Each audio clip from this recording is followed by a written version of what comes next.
first off a piece called Dear Mr. Professor.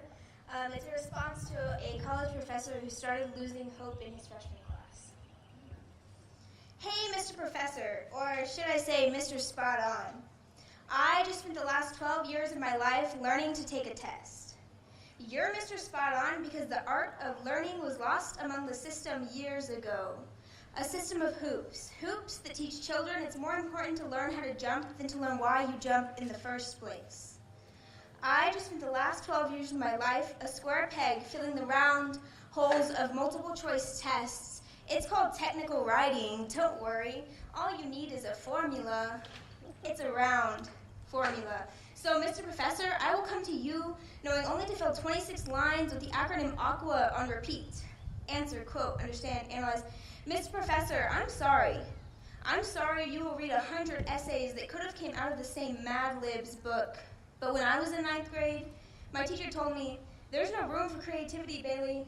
AQUA, Bailee, 26 lines. Bailee, I'm sorry, Mr. Professor, that all I know how to do is absorb and regurgitate, and I get the job done, but I'm an old, worn-out sponge, and sometimes I just need to be wrung out, because, Mr. Professor, that's what I've spent my whole life doing.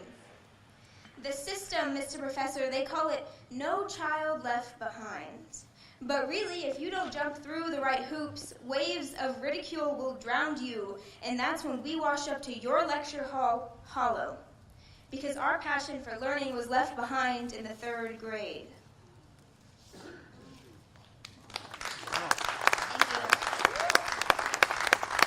Thank you, guys. Thank you. So this next piece is something that, ever since I was little, I've always thought about it, and I've always thought about what I would tell my daughter when I grow up. So this is 6 things she'll need to know. When I was 12, I started writing letters to my future daughter. My mind flooded with things she needed to know, but I've narrowed it down to the basics. 1, I'll never tell her she's stupid, but I'll never tell her she's smart either. I won't tie a string around her mind, limiting it to only a single volume, box her up and shut her down. I wouldn't dare. Because giving up isn't an option, so I won't set her up for failure. 2, I'll remind her to thank the sun for setting and the moon for taking its place. I'll remind her that the opportunity to live another day is just as amazing as the opportunity to dream another night. 3, things will get bad. If there was no dark in this world, we wouldn't be able to perceive light. But I'll only allow her to push me arm's length away so that my fingertips can still wipe the tears from her cheeks. 4, when she wants to run away, I'll lead her to a river that will take her far enough away and then lead her home. That may be a little difficult, seeing as how home is hardly a structure, but more commonly the feeling you get in your stomach when somebody says, I love you. So maybe I'll lead her to me. And then I'll ask her if she found herself, and when she says no, I'll say, that's because you were never lost in the first place.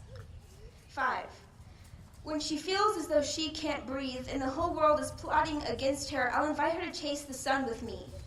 Driving away from her problems, leaving them in the sunset, or so she thinks.